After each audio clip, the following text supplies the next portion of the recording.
tautos balsą pasiima. Egidijau, šitas mėnuo irgi matyt bus tavo.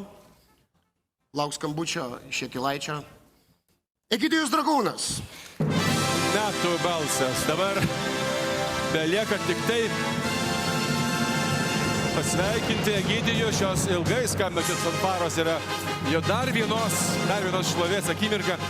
Aš žinau, kad net ir Beata iš meilės jam žado neatgauna, bet mes sutarėme, kad padarysime šiek tiek kitaip. Aš dabar tiesiog matau, kad mes renkame taip. Ir Egidijus dabar yra kaip tik eterė, tiesa telefonu. Ir klausimas, Egidijau, sakykite, prašau, kaip jūs jaučiatės laimėjęs pirmąjį savo gyvenime auksinį svogūną? Žinai, aš tau pasakysiu, man tavo visi apdovanojimai ir Lietuvoje nėra tokio apdovanojimo, kuris būtų vertas, grinai manęs. Ir savo karjeros aš visai nebaigiau, o aš, kaip čia pasakys, žinai, aš ją tik tai sustabdžiau. Ir kaip pasaulyje tokie dalykai tenais dedasi, kad, žinai, laikas yra blogas dainuoti.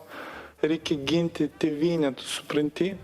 Ir aš sužinojau, kad Lietuvos ten kažkokioj ten yra kažkokia tai armija ir tenais yra kažkoks batalionas pasivadinęs grinai mano vardu, tai yra Dragūnų batalionas.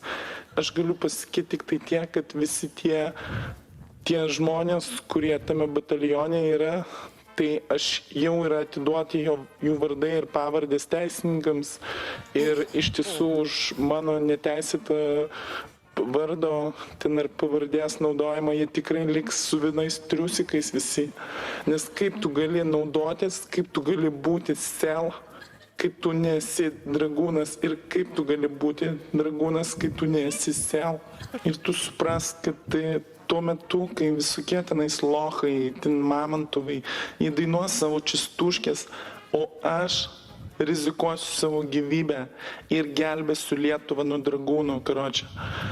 Ir vapšė tenais, supranti, aš dabar nelabai turiu laiko kalbėti, nes aš dabar nutraukinėju savo veiklą ir mes dabar su barščiu, žinai, skraidom o tu bent jau, pavyzdžiui, žinai, kas yra barštys. Tu supranti, kas yra barštys. Kaip tu gali žinoti, kas yra barštys, jeigu tu nežinai, kas yra skraiptas, malūnsparnis.